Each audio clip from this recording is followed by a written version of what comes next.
আমি ৩টা ছবি করেছি আমার নিজের প্রযোজনা, ২টা ছবি করেছি ডাইরেক্ট আমার রোজিনা ফিল্মস থেকে, জীবনধারা আর দোলনা। দোলনা করেছিল আপনার শিবলি সাদিক, আর এটা এই আপনার জীবনধারা হলো আপনার মতিন ভাই। দোলনা ছবির কিন্তু একটা গান আমাদের খুব, দোলনায় দোলে দোলনা, এটা আছে তুমি আমার কথা চেনা। হ্যাঁ, তুমি আমার কথা চেনা, দোলে দোলে না দোলে লক্ষ চাঁদের জোছনা, এই যে তোমার আমার ভালোবাসার খেলনা, দুলনাই দোলে দোলনা ঝরে লক্ষ চাঁদের জোছনা। গানগুলো এখনো এই ছবিতে বোধহয় তুমি আমার কথা চেনা গান, এই ছবিরই। হ্যাঁ, আমার দুটো ছবি, তারপর রাধাকৃষ্ণ, আপনি আলমগীর ছিলেন। জি, রাধাকৃষ্ণ আমি প্রযোজনা করেছি। আচ্ছা আচ্ছা, জি হ্যাঁ। তো ওটা ঘটনা না, আমি নিজেরাই গল্প চুজ করেছি। আর অবশ্যই মতিন ভাইকে আমরা ডাইরেক্টর নিয়েছি, সবকিছু মিলেই মনে করেন এটা করাটা আর কি। আর দুটো ছবিতে আমি ওতপ্রোত ভাবে আমি নিজে প্রডিউস করা এটা। রাধাকৃষ্ণ রোজিনা ফিল্মস থেকে হয়নি, কিন্তু আমি নিজে প্রডিউস করেছি ওই ছবিটা। এটা রওশনারা নাম দিয়ে হয়েছে। তো এটা ঘটনা কি ভালো লেগেছে গল্পটা। মানে এত তখন কিন্তু আপনার, আপনি দেখেছেন কেন, কিন্তু নকল না ঠিক, আপনার শাবানা আজমির আর হলো শর্মিলা ঠাকুর একটা ছবি করেছিলেন। শাবানা আজমির ছিল হলো একটু প্রস্টিটিউট, ওদের বাচ্চা হয় না, তখন তাকে নিয়ে আসে। যে ছবির নামটা কি ছিল মনে নাই। আর আপনার কলকাতার আপনার ছিল আপনার ভিক্টর ব্যানার্জি ছিল ছিল হিরো। এত সুন্দর সোশ্যাল একটি গল্প, এত সুন্দর করাটা। তো ওটার বেস্ট ছিল না, কিন্তু আমাদের একটা এইটা ওরকমই একটা টাইপের ছিল আর কি। আমাদের বাংলাদেশেরই সে করেছিলাম গল্পটা। এই যে দেখেন আপনাদের সময়ে ছবির গল্পগুলো যেরকম হতো, মানে এমন একটা গল্প হতো যে গল্পটার সঙ্গে জীবনের একটা যেমন সংশ্লেষ থাকতো, আবার মানুষকে ভাবাতো, মানুষ একটা স্বপ্নের মধ্যে চলে যেত, সবকিছু মিলে একটা, যেটাকে বলা হতো খুব চমৎকার একটা পারিবারিক গল্প বলেন, বা জীবনধর্মী গল্প বলেন, বা জীবনের গল্প বলেন, বা আপনার আমার একদম কথা বলার গল্প বলেন না কেন। কিন্তু আমরা দেখলাম ঠিক আপনাদের সময়টা যখন শেষ হলো, তারপরে আসলো মৌসুমী, শাবনূর, এদের সময়টা তাও মোটামুটি ছিল, কিন্তু তারপরে ঠিক ওই চলে যাওয়ার পরেই 90 দশকের শেষের দিকে গিয়ে 2000 দশকের শুরুতে এক ধরনের বন্ধাত্ব চলে এলো, এবং আমরা ওই গল্পগুলো পাচ্ছি না। মানে সিনেমা হলে যাওয়াটা আমাদের জন্য অস্বস্তি করে উঠলো সাধারণ মানুষের। এটা কেন আসলে? আপনারা ওই সময়কার আর্টিস্ট আসলে কিভাবে দেখছেন? যেহেতু আপনি একজন আর্টিস্ট, সুপারস্টার, আপনি একজন ডিরেক্টর, আপনি একজন প্রডিউসার, কি মনে হয় আপনার যে এই রুচি চেঞ্জ হয়ে যায়, দিন চেঞ্জ হয়েছে, দেশ মানুষের মানসিকতা চেঞ্জ হয়েছে, যার জন্য এগুলো শুধুমাত্র দর্শকদের রুচির কারণে নাকি? না, দর্শকদের রুচির এটা আমি বলবো না, এটা হলো যারা আপনার সৃষ্টি করছে আর কি, প্রডিউসার, ডাইরেক্টর, এদের মনে করেন তারা, তারপর আপনার সময়, যে এই সময়টা কারা কি চাচ্ছে। কিন্তু বাট মানে এটা কি বলবো, যখন একটা শুনলাম ভালগারিটি শুরু হলো, এটা নিশ্চয়ই সময় না, এটা আমাদের ডাইরেক্টর প্রডিউসার ইচ্ছাকৃত করেছে। এগুলো কিন্তু খুব বেশি হিট করেনি না, অনেকগুলো হিট করেছে যেগুলো ওই রুচির আপনার দর্শক দল দেখেছে, কিন্তু ওইটা মানে ভালো কিছু খারাপ কিছু কিন্তু বেশি দিন থাকে না। যেটা ভালো যে জিনিসটা কম হলেও কিন্তু অনেক অনেক দিন থাকে। এখন আপনার মানে যদি বলি, আপনার রাজমহল কিংবা কষাই এখনো দেখতে বসলে কিন্তু মানুষ না দেখে উঠতে পারবে না। সেটাই এখনকার যে ছবি, মানে ওই সময়কার যে ছবিগুলো হয়েছিল, যেটাকে আমরা বন্ধার যুগ বলছি, সেই ছবিগুলো কি আপনার মনে হয় না 10 মিনিট কেউ দেখতে পারে? হয় না তো। আমি জানি বলতে পারবো আসলে। আমার আমি যখন সেন্সর বোর্ডে ছিলাম অবশ্যই দেখেছি। তো এখনকার যুগের সাথে তাল মিলিয়ে করে টেকনিক্যালি অবশ্যই আগের চেয়ে, কিন্তু মনে হয় কি ন্যাচারাল না, এটাই মনে হয় আর কি, তাই না? কিন্তু মানে যুগ যেভাবে চলছে, যেভাবে যুগের যখন আসলো, আরেকটা জিনিস একটু আপনার সঙ্গে, যেহেতু আপনি ফিল্মের একেবারে বোদ্ধা একজন মানুষ, সেই জন্যই বলছি যে যেমন ধরেন এখন এক ধরনের বিশেষ করে ভারতের দক্ষিণাত্যের কিছু ছবি শুরু হয়েছে, ওটাকে কেন্দ্র করে পরবর্তীতে ওয়েব সিরিজ এসছে। এগুলোর মধ্যে আমরা দেখছি বেশ কিছু ভয়ঙ্কর হিংস্রতা দেখানো হয়। হিংস্রতা কোনোটাই ধরেন নুডিটি আছে, সেটা অনেক বেশি পরিশীলিত, আর কোনোটা আসলে ভালগারের পর্যায়ে, এবং কোনো জায়গায় হচ্ছে ইম্পোজ করা হচ্ছে, এটা প্রয়োজন নেই কাহিনীর জন্য, কিন্তু ইম্পোজ করা হচ্ছে। বিশেষ করে হিংস্রতা, নৃশংসতা, মানে একেবারে, যেটা আমরা দেখলাম যে তার প্রভাব আমাদের ঢাকায় কিছু জায়গায় আসলো। কিছুদিন আগে একটা সিনেমা হলো, সেখানে দেখছি যে আমরা শেষ দৃশ্যে নায়ক নায়িকাকে পুড়িয়ে মারছে, নায়ক নায়িকাকে পুড়িয়ে মারছে এবং তারপরে সে ওই আগুন দিয়ে সিগারেট ধরিয়ে চলে যাচ্ছে। This is the last. Web series না, এটা সিনেমা, সুরঙ্গ সিনেমায়। সুরঙ্গ আমি দেখেছি তো। লাস্ট দৃশ্যটা এইটা, এইরকম হিংস্রতা যদি মানুষ, না তখন আমি সেন্সর বোর্ডে ছিলাম তো, না ওটা পুড়িয়ে ওভাবে তো বর্ণনা না না, লাস্ট দৃশ্য কিন্তু আপনার হচ্ছে একটা কূপের মধ্যে ফিরে দেওয়া হয়, আগুনটা লাগানো হয়, নায়িকাকে পোড়ানো হয়, তারপরে ওই আগুন সিগারেট দিয়ে আগুন দিয়ে সিগারেট। তাহলে তো মনে করেন সেন্সর বোর্ডে তো তখন আমি ছিলাম, সুরঙ্গে দেখেছি আমি, কিন্তু এত ধরনের ভয়ঙ্কর হলে তো অবশ্যই কেটে দেওয়া হতো। আমি জানি না আপনার কোথাও ভুল হচ্ছে কিনা, বা আমাদের মনে হয় না, আমি তো একা, আমি বারবারই দেখেছি, দেখে আপনাকে বলছি যে নিশ্চয়ই মনে করেন যে এটা নিয়ে কিন্তু আলোচনা হয়েছে। আচ্ছা আচ্ছা, মানে আমি জানি না এগুলো, না তখন কি সরি না, আমি রং, আমাদের কিন্তু এগুলো কেটে ফেলার আপত্তি করা অনেক কিছু ছিল। পরবর্তীতে বোধহয় ওনারা অ্যাপিল করেছেন, কি করেছেন, কোর্টের বোধহয় কিছুটা এগুলো আপনারা করেছে আর কি। কারণ আমাদের যখন আমরা বোর্ডে দেখি তখন তো আর আমি একা না, অনেকেই থাকেন, আমাদের আমলা থাকেন, আমাদের যারা আপনার সেন্সর বোর্ডে যারা থাকেন, সংস্কৃতি মন্ত্রণালয় থাকেন, আইন মন্ত্রণালয় থেকে, মানে এক একটা ডিপার্টমেন্টের লোক থাকেন আর কি। শুধু যে সংস্কৃতি অঙ্গনের খুবই কম থাকে সংস্কৃতি অঙ্গনের লোক। আমরা তো যখন বিচার করি এটা না, পরবর্তীতে যার ছবি হয়তো সেটা অ্যাপিল করে, এই করে সেই করে, মানে ব্যাপারগুলো থাকে আর কি। তো মানে বেশি কঠিনতম যেটা মানুষের কাছে কটুত্ব, যেটা মানে ভয়ঙ্কর দেশের জন্য, সমাজের জন্য, সমাজের মানুষের জন্য, এটা তো মোটেও মনে করেন যে ভালো না। আসলে তার পরিণতি দেখেন আপনি, আমি আজকে দেখলাম, এগুলো বলতে চাই না, দেখো সেটা কি বলে, আসলে সমাজের কথা বলতে, যে যেমন ধরেন ফিল্ম ডিরেক্টর লুই বুনুয়েল ছিলেন পশ্চিমের, উনি ওনার একটা, মানে উনি তো অনেক, মানে এই সময় ওই সময়কার মানে গোটা ওয়ার্ল্ড এর খুব নাম করা একজন, ওনার একটা বিখ্যাত উক্তি আছে যে চলচ্চিত্রের পর্দায় যদি আগুন লাগে সমাজে লেগে যেতে পারে। চলচ্চিত্র এতটাই একটি শক্তিশালী শিল্প মাধ্যম, এবং এখনো পর্যন্ত কিন্তু চলচ্চিত্রের চেয়ে বড় শিল্প মাধ্যম কিছু না। কম্পোজিট মাধ্যম যদি বলি, সেটা অফকোর্স এখন পর্যন্ত কিন্তু ফিল্ম না, অবশ্যই। তাহলে এই চলচ্চিত্রে যখন এরকম নৃশংসতা দেখানো হয় অযৌক্তিক ভাবে, সেটা কি আসলে সমাজকে প্রভাবিত করে না? না, এটা শুনলাম বলি, এটা তো একটা রাষ্ট্রে তো আইনগত একটা ব্যবস্থা নিতে হয়, এটাও কিন্তু করে সমাজে, মনে করে এগুলো হচ্ছে, এটা একটা তো গল্প, যে একটা ভিলেন থাকবে, ভিলেনের কাজটা কি, ভিলেন তো একজন অত্যাচার করা, একজনকে টর্চার করা, কিন্তু সে টর্চার করছে আবার তো মানে আইনের হাতে তুলে দিচ্ছে তাকে, এটা তো সমাজেও তাই না? সবাই কি সাধু শয়তান? সবাই কি সাধু মানুষ? শয়তান তো লোক আছে, সে তো অন্যায় কাজ করবেই, অন্যায় কাজ করতে গেলে তাকে তো রুখে দাঁড়াতে হবে, তাকে আইনের হাতে তুলে দিতে হবে, এটা এভাবেই গল্পগুলো আসে। তো ম্যাক্সিমাম মনে করেন যে সোশ্যাল ছবি হলে তো একটা ভিলেন থাকবে, এই মেয়েকে টিস করছে বা ওইটা করছে সেটা করছে, এটা মনে করেন যে এটা তো গল্পের মধ্যে কেন, এটা আপনার সমাজের মধ্যেও আছে। লাস্টে তাকে কি হচ্ছে, আইনের হাতে তুলে ধরা হচ্ছে।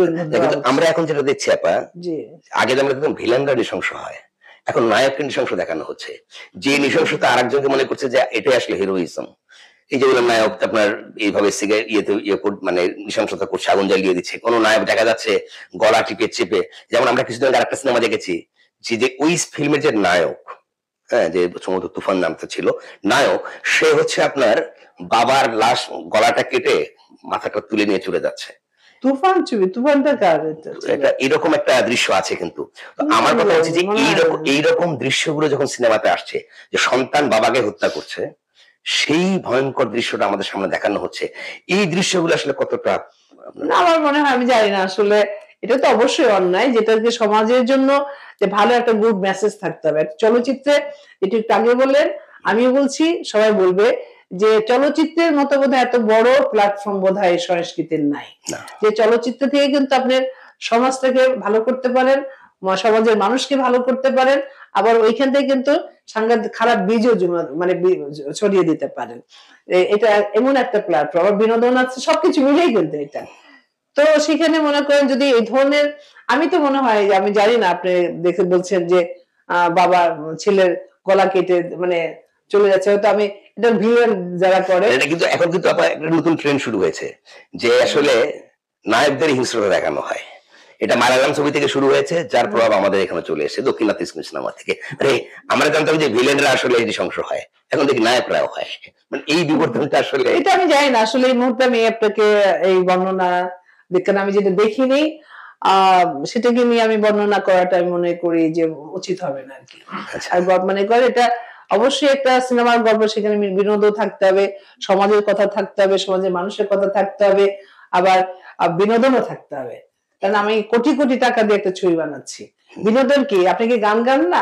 সেখানে দেখা গেল ওইখানে নাচছে করছে, বিনোদনও থাকতে হবে, আপনার রিল্যাক্সও থাকতে হবে, কমিক্স যেটা বলে কমিক্স, আবার একটা গল্প থাকতে হবে, মেসেজ, সুন্দর একটা মেসেজ, তাই না? আমরা তো সারা জীবন করে গেছি এভাবে। হ্যাঁ, সেখানে সোশ্যাল ছবি করেছি, একেবারে গ্রামীণ একটা সোশ্যাল, যেটা বলে ফোক ফ্যান্টাসি থেকে শুরু করে আমি তো অনেক রিমেক ছবি করেছি, যেটা আপনার কি বলে খাতুন আর ঝুলির মতো।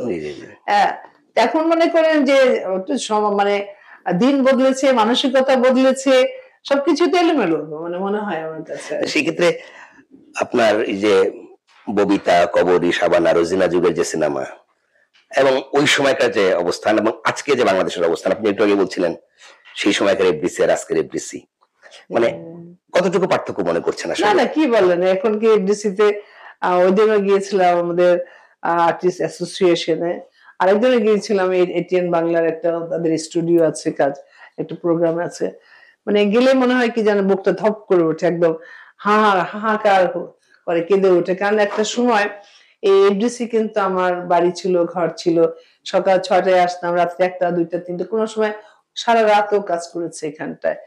তা এফডিসির কানায় কানায়, প্রতিটি রাস্তায়, প্রতিটি দেয়ালে, যে দুইটা আপনার ঝর্ণা স্পট বলেন, ওটা পুকুর ছিল, কত যে ছবি শুটিং আমি করেছি তাতে, মৎস্যকুমারী থেকে শুরু করে স্বামীর ঘর, বানাস যেটাকে আমাদের ঝড়ের কথা বলি এটা, মানে কত কাজ করেছে। এই পাশে যে এটিএন বাংলা যেটা স্টুডিওটা, একটা পুকুর ছিল, কত কাজ যেমন করেছে সব জায়গাতে। তারপরে যে কালার ল্যাব আমার চোখের সামনে হয়েছে, তো অনেক কিছুই সৃষ্টি হয়েছে, কিন্তু যেমন মনে হয় এভরিথিংয়ের যে প্রতিটি ইটের মানে ছোঁয়া বোধহয় আমার কাছে আছে, প্রতিটি রাস্তার ছোঁয়া বোধহয় আমার কাছে আছে।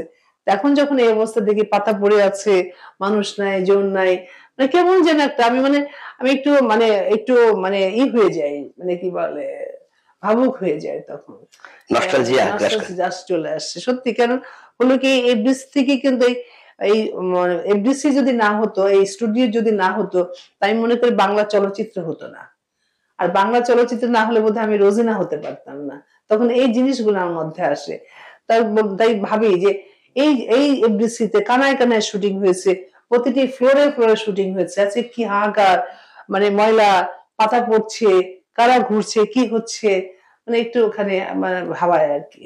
তার জন্য আসলে আমাদের শিল্পী সমিতির অবশ্য আমি সেখানে মেম্বার, মাঝে মাঝে ডাকে, কিছু কিছু সময় যাই, কিন্তু কিছু কিছু সময় একটু অ্যাভয়েড করি, যে আমার কষ্ট দেয় আর কি।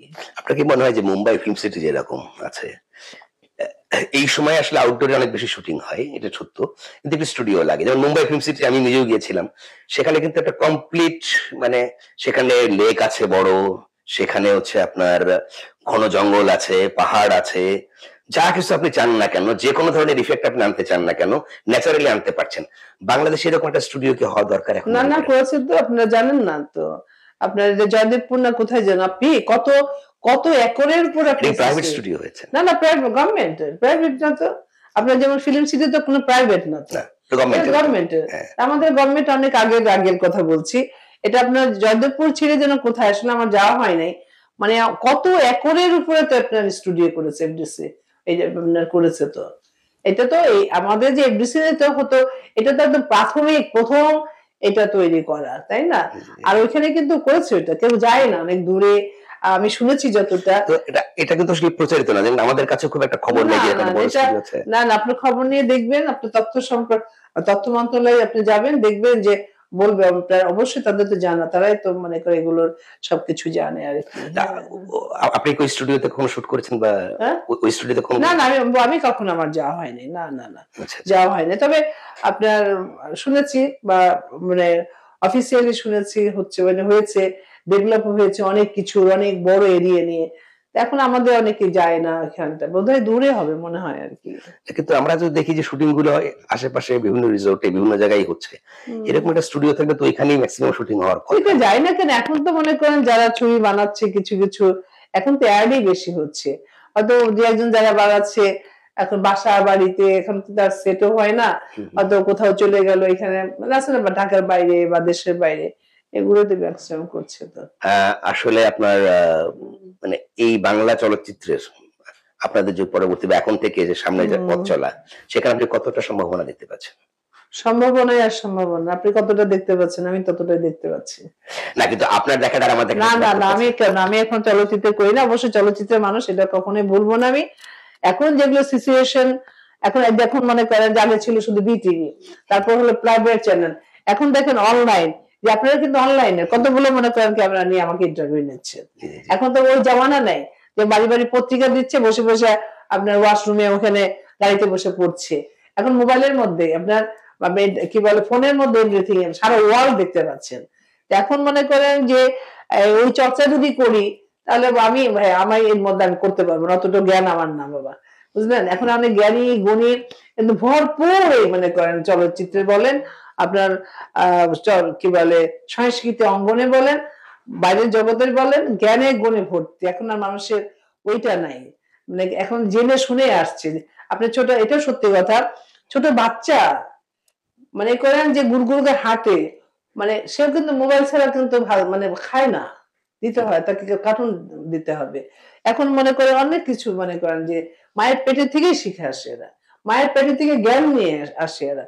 তো এই আমাদের মতো মানুষ এদের জ্ঞান দেওয়ার মতো সেই আমাদের নাই আর কি, এনার্জি নাই, অভিজ্ঞতাও নাই আর কি। যে আপা একটু মানে শেষটা আমরা একটু অন্য একটা প্রসঙ্গ দিয়ে করি। বলেন। প্রশ্নটা এই যে আসলে নতুন দিনে যারা শিল্পী হবেন, জি।